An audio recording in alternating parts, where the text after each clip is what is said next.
China, an ever-changing giant. Home of the world's oldest living civilization, this land was nearly stripped of its spiritual roots after 70 years of communist dogma. After the disastrous Cultural Revolution, the Chinese Communist Party, or CCP, pretended to reform itself so it could attract foreign investment. Now it is done pretending. It's critical the world understand the regime's agenda, tactics, and how to deal with it, or we risk being caught underfoot by the imminent dangers it presents. The coronavirus outbreak is the latest wake-up call. Originating in China, the virus got out of control because the CCP hid it and lied about it. One of the first Chinese doctors who tried to warn the world about a new coronavirus died on Friday from the illness. He and 7 others were reprimanded by Wuhan police last month for spreading illegal and false information about the coronavirus. For the regime, censoring information to maintain tight control is far more important than saving lives.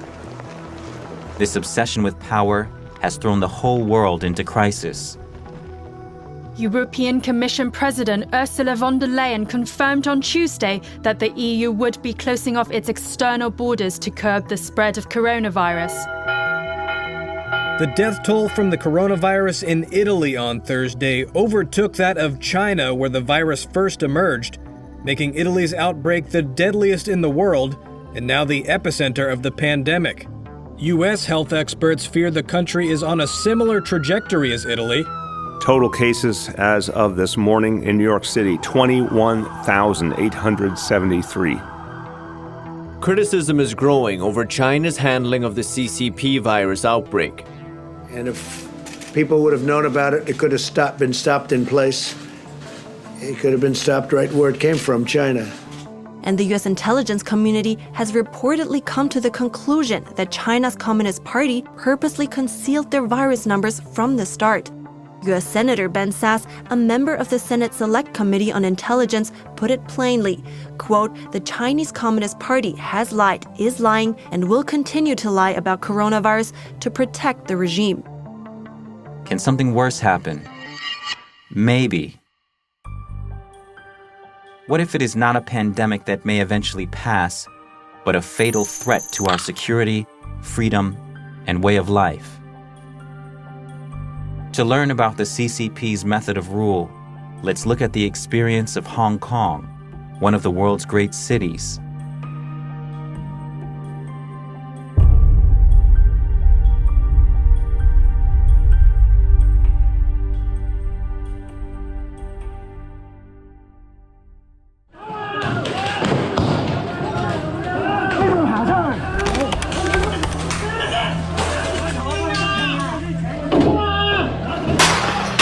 Hong Kong's Polytechnic University was in flames on Monday as police laid siege to the educational institution turned fortress. It's 40 miles from communist China, the CCP, and they feel it. President Xi Jinping made clear we firmly support Hong Kong police in strict and rigorous enforcement of law. Don't test our bottom line.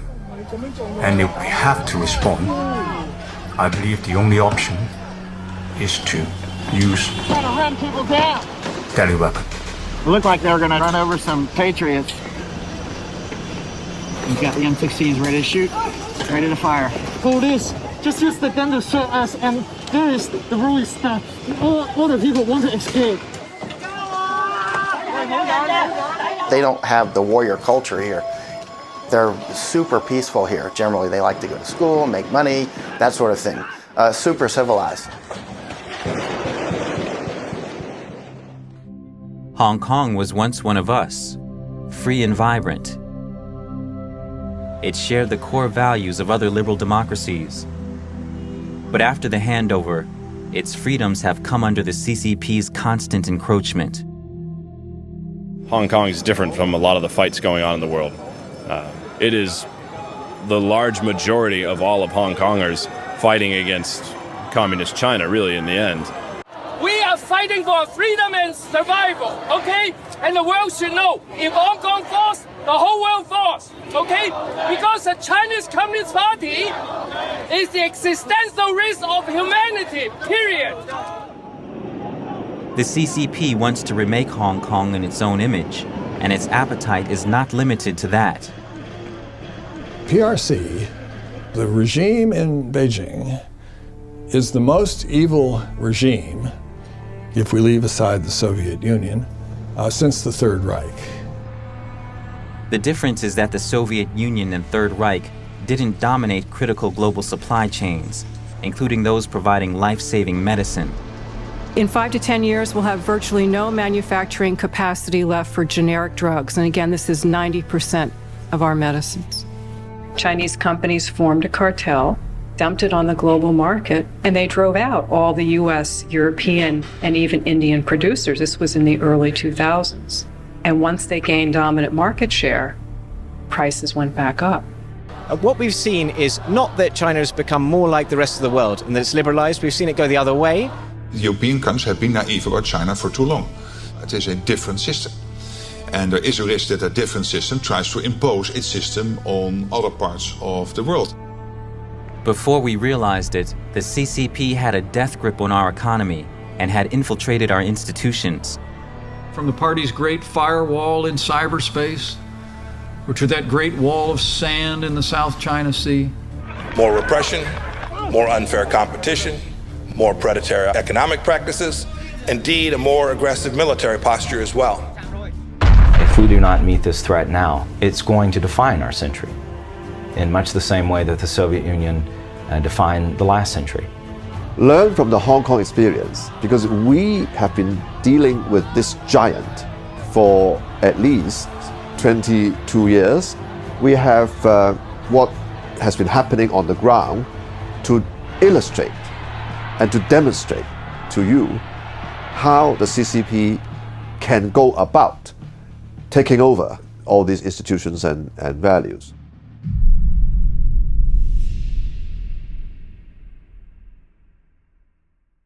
In 1984, the CCP made a promise to the world. One country, two systems. Hong Kong people ruling Hong Kong. In 1984 or before that, during the Sino-British Joint Declaration, most people were really afraid of the Chinese Communist Party. And then the strong man Deng Xiaoping, he understood that. He said, yes, Hong Kong will be handed back to China in 1997. But don't be scared, because the communists are not going to come and run Hong Kong. Why? Because you will have one country, two systems. One for the mainland, one for Hong Kong. So you will have your capitalist system, your freedoms, your rule of law, your personal safety for 50 years after 1997 until 2047. 就说50年不变了，50年之后更没变的道理。对。Now, Hong Kong people are to run Hong Kong. That is the promise, and that is the unshakable destiny.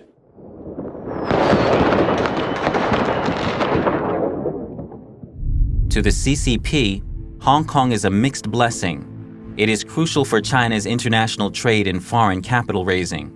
But its aroma of freedom and persisting memories of the CCP's brutalities are considered poisonous to the CCP's ruling of mainland China. In 2003, 6 years after the handover, Beijing tried to pass Article 23, an anti-sedition law, in Hong Kong. It would let the party arrest commemorators, as well as free thinkers, people of faith, and political activists, all in the name of national security. Well, I think the Chinese government feels that they really need to come in and have very tight control. So, I mean, they have for decades, even before 1997, infiltrated Hong Kong. Their party members have infiltrated the government, the universities, business, and professionals. In 2012, the regime tried to implement a national education curriculum that glorifies the party and teaches its version of history. 現在國民教育最大嘅被批評嘅地方就係洗腦。因為國民教育科係中國定出嚟嘅歷史，唔係真正嘅歷史。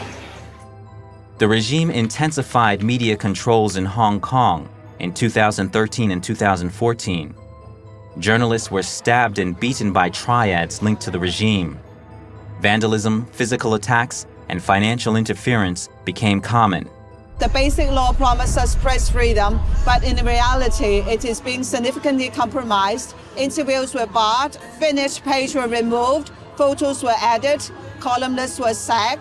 This is the worst time. I think most of mainstream media are self-regulated and self-censorship. We also see that the Hong Kong media has been either bought up or controlled by the Chinese capital.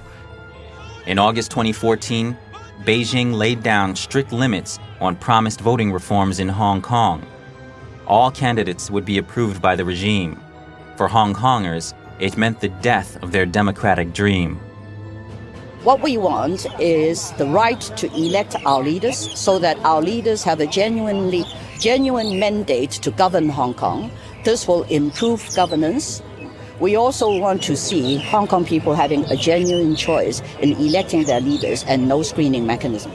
Beijing is reneging upon promises made in 1997 and also promises made to Britain that Hong Kong can retain a high degree of autonomy.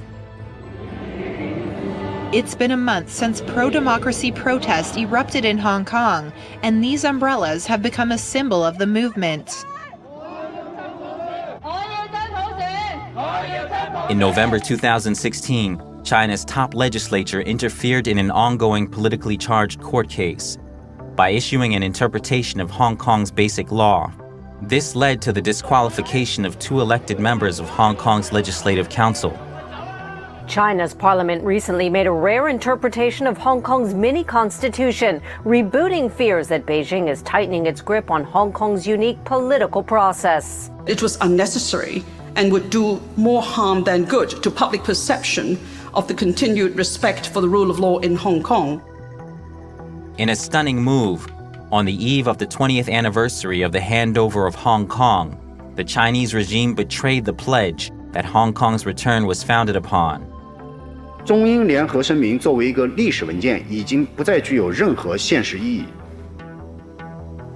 对中国中央政府对香港特区的管理也不具备任何约束力。英方对回归后的香港没有主权、没有治权，也没有监督权。In 2019, under Beijing's urging, Hong Kong's chief executive tried to push a bill that would allow the extradition of Hong Kong residents and visitors to China. Over the 22 years after reversion of sovereignty in 1997, there have been, time and again, many breaches of the basic law, but not as seriously as on this occasion when they tried to send us back to stand trial in the mainland. This is a very important piece of legislation that will help to uphold justice. It would allow for the extradition of basically anyone that Beijing doesn't like. There, those extradited would be subject to the CCP's judicial system, which remains an instrument of control for the regime. Massive Hong Kong protests broke into clashes with police Wednesday as riot officers let off rubber bullets and streams of tear gas. You shoot the press! You shoot the journalists! It's still Hong Kong, not China. You can say that this is the last straw off the camel's back, which triggers a very deep awakening on the part of Hong Kong people, because it affects every person who is physically in Hong Kong, including even foreigners. As happened before in China and Hong Kong, Triad members seem to act on the regime's orders, attacking citizens and instilling terror. Hong Kong's political crisis has taken a violent new turn. This graphic footage came from a reporter who live streamed the attack at a rural train station Sunday night. After weeks of clashes between demonstrators and police, the spotlight has shifted to the territory's shadowy criminal network. Authorities say 45 people were injured in the attacks, with one in critical condition. Witnesses said police left Yuen Long Station when the violence started and then never responded to repeated calls for help. 前後起碼超過1個幾鐘頭。我對於警方係完全冇派人去嘗試控制個局面呢，係表示極度憤怒。More than apparent collusion between the police and the triads in that neighborhood, inexplicable. And the idea seems to be one of to shock, to awe, to terrorize. The terror rose further when police began random beatings. 我見到嘅係有警察嚟嗰一下，每個人都好驚警察，竟然係點解佢哋嚟咗往中環呢個車卡去襲擊我哋？然後佢係冇行過嚟問你係邊個啊，都冇做過任何佢去詢問嘅過程，佢就係拎住佢支棍，拎住胡椒噴霧打人、襲擊人、噴人。一班應該要保護緊香港市民嘅人，最後令到香港市民受傷嘅人，點解會係一啲要保護我哋嘅人去令到我哋受傷呢？香港嘅警察咧係採取咗一個新嘅方法，所謂止暴制亂，就係咩咧？叫做震懾效應。震懾效應係咩咧？佢唔介意俾傳媒影到佢哋呢啲過分極端嘅震暴手法，佢調翻轉佢係要你影到添，然後同時通過呢啲嘅社交媒體啊或者電視台嘅畫面嘅傳播咧，係震懾咗大家唔出嚟，特別係針對咧越後生嘅所採取嘅手法越極端。其實而家直接指揮緊香港警察嘅應該唔係林鄭月娥，咁我相信就係呢個所謂政法委啦、國安公安嘅系統指揮緊香港警察，所以先至會咧係用一種更暴力、更兇狠嘅方式去鎮壓呢個香港嘅示威。One protester was shot by an officer at close range, leaving him bleeding and howling on the ground. Police in Hong Kong opened fire on anti-government protesters Monday morning. Local media report at least one person was hit. Video footage showed a protester lying in a pool of blood, his eyes wide open. This week was the first time officers used force on campus grounds. For hours, they fired a barrage of tear gas, rubber bullets, and water cannon.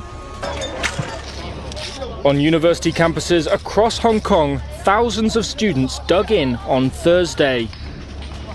Surrounded by piles of food, bricks, petrol bombs and other homemade weapons, they're waiting for what happens next amid the city's escalating violence.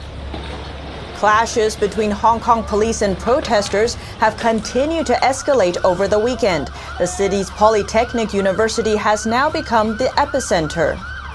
Hundreds of protesters are still holed up at the Polytechnic University in Hong Kong after an intense two-day confrontation with police. Arrests have been made throughout the day as anyone who tried to leave the university was either pushed back by tear gas or arrested immediately. Some left through daring escape attempts. For those who have escaped, Hong Kong's police has a message. Let me tell you this, you can run, but you cannot run forever. Just like the day before, a man that was identified by us has been arrested. Criminals that have escaped will eventually be captured. 香港保安局局长李家超公布了警方统计的数据，指今年从6月到9月的自杀案件共有256宗，比2018年同期多出34起，而发现尸体案件为2537宗，比去年增加311件。Many of the victims are young protesters with questionable details surrounding their deaths. Christy Chan was last seen in late September on her school campus. After she went missing for 3 days, her naked body was found at sea. Police dismissed critics' claims that Chan died at the hands of the police force, saying there was nothing suspicious about the teen's death, calling it a suicide. 之前，一名蒙面港警在接受韩国媒体采访的时候，披露多个警报内幕，包括陈彦霖浮尸案、721元朗恐袭案，以及警察涉嫌強姦示威者等個案。好似啱所講，因為全裸嘅浮屍太少見啦，實在。即一開始其實警察內部係懷疑係謀殺，跟住之後向公眾公開嗰陣就話係屍體發現咁樣。佢內部淨轉埋嗰個調查方向轉喺度屍體發現啦，即係禁止內部以謀殺方向去調查。民眾能夠普遍能夠感受到這種自殺是不尋常的，而且是年輕人，有的是撈起來都是背包。就是他的打扮都是黑衣服，勇武的那種打扮，那人們普遍感覺到恐懼襲來，感覺到中共讓你意會到這是中共幹的，他故意讓你意會到是中共幹的，但是沒有證據，警察說沒可疑，但是他也讓你感覺到這裡的很多破綻，就是說不是一單兩單，是這個時候密集發生的這些事情。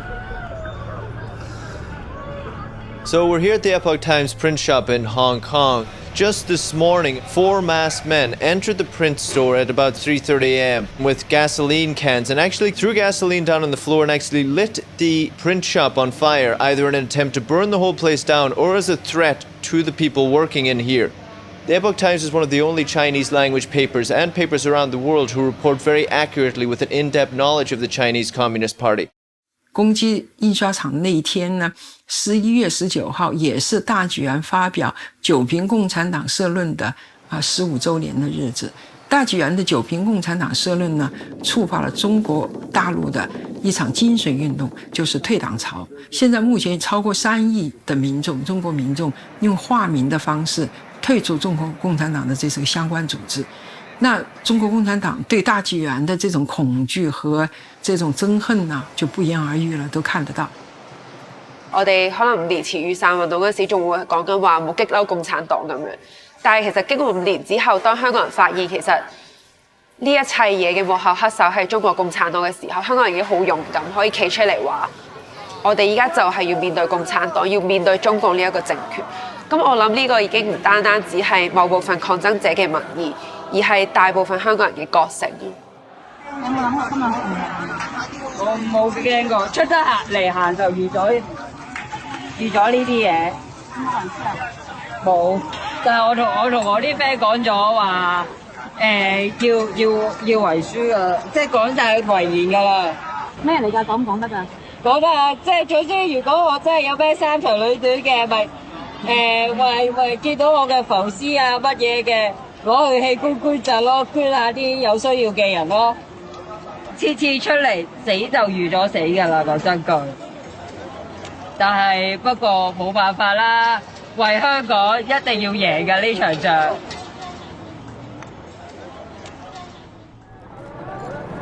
A lot of the people I spoke with, I asked them, I'm like, hey, the CCP is very intolerant, very inflexible, and they're not likely to grant those 5 demands. How long are you willing to fight for those 5 demands? And almost everyone I asked to, dozens of people, they said one of 2 things: until I die or until they're met.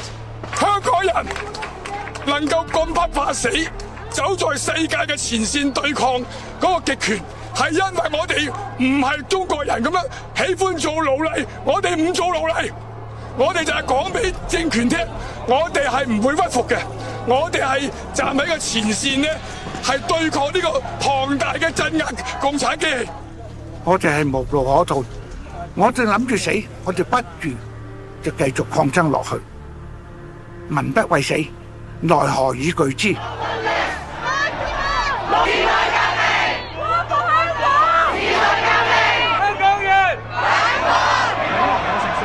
？I've seen other conflicts, whether it's Nepal or Afghanistan, Iraq, Philippines, Thailand, quite a lot, years. And this is the only one that I've seen that amounts to Poland on the geopolitical gravity of this situation.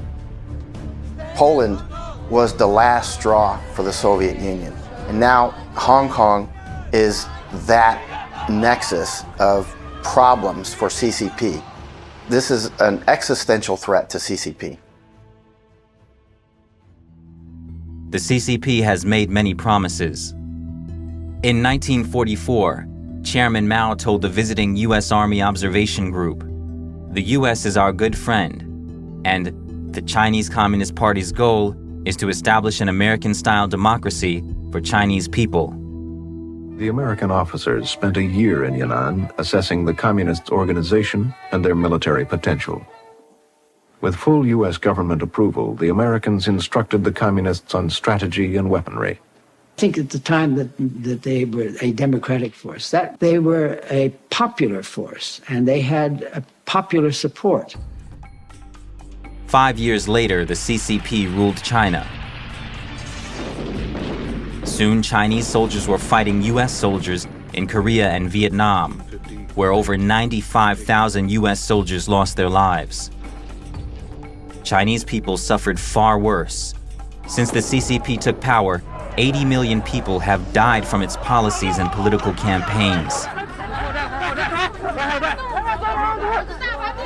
Despite its ongoing brutalities, in 2001 the CCP was granted entry to the World Trade Organization with the promises of reducing trade barriers, opening up markets, protecting intellectual property rights, reforming its legal system, and respecting human rights.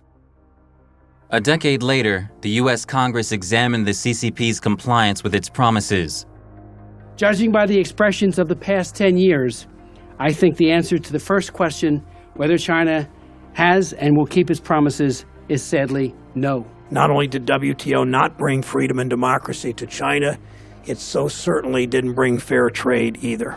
Given its size and economic influence, China's refusal to abide by many of its WTO commitments not only harms the U.S. and third country economic interests, but threatens to undermine the legitimacy of the WTO and the international rules-based trading system. Thanks to the CCP's entry to the WTO, it now has a global chokehold on the manufacturing of medicines and medical supplies. In early March 2020, in the midst of the coronavirus crisis, China's state-run Xinhua news agency published an editorial targeting the U.S. Is the Chinese regime preparing to blackmail the U.S. over pharmaceuticals? The Communist Party is hinting it could withhold face masks and medical supplies from the U.S. as a form of leverage on other issues. The coronavirus pandemic is highlighting America's deep dependence on China for medical supplies. Since 2013, many countries have been enticed by the CCP's Belt Road Initiative, a global infrastructure development and investment strategy. China has positioned itself as an advocate of globalization and says its policies help the developing world. The aim of building the Belt and Road is to work together to face the risks and challenges facing mankind, realizing win-win cooperation and development together. Over 60 countries in Asia, Europe, Africa, and South America have bought into this vision. 中日两国政府关于共同推进丝绸之路经济带和21世纪海上丝绸之路建设的谅解备忘录。I strongly support President Xi's ambition to have mutually beneficial free trade agreements in place. The BRI initiative is something that will benefit the region and the world at large for decades and probably millenniums to come. However, as the truth of these glowing promises was gradually unveiled, enthusiasm dwindled. Die Forderungen der Europäischen Unionsländer, solche Stichworte wie freien Handel, Level Playing Field, gleiche Bedingungen aufzunehmen, dass diesen Forderungen nicht nachgekommen wurde. Critics of Belt and Road say it traps some poor countries with debt that could put their sovereignty at risk. These Chinese institutions are lending to countries often with very opaque agreements that no one knows the terms of until there's a bankruptcy or a failure to deliver, to pay back the terms of the loans, often with corruption taking place and outright bribery of local officials for projects of dubious merit that don't use local workers or local materials, but really are almost at the exclusive advantage of Chinese lending institutions, Chinese industrial overcapacity, Chinese labor access, with ultimate Chinese political control strategies and objectives over many parts of the world. Do not accept foreign debt that could compromise your sovereignty. Protect your interests, preserve your independence, and just like America, always put your country first. With its growing clout, the CCP has bared its claws. From its military expansion abroad to its control of more UN organizations, from its infiltration and coercion of international businesses, universities, news media, movie studios, and governments, to its public assaults on organizations and individuals who dare to criticize it, the CCP is attacking the vital organs of the free world, like a political incarnation of the deadly coronavirus. They're using our institutions and our norms and our values against us in ways that we hadn't necessarily envisioned towards their own authoritarian agenda. This is part of a persistent effort by Beijing to rework the international order to its advantage. So I was telling our friends in liberal democracies that if you do not try to rectify this now, given, say, a decade more, you will find yourself to be completely helpless and you will be at CCP's mercy. If you do not act now, what Hong Kong experienced and went through in the freedom movement during the last 6 months could easily be your fate in the future. So it is, to put it shortly, today's Hong Kong can be the world's tomorrow if you do not act now.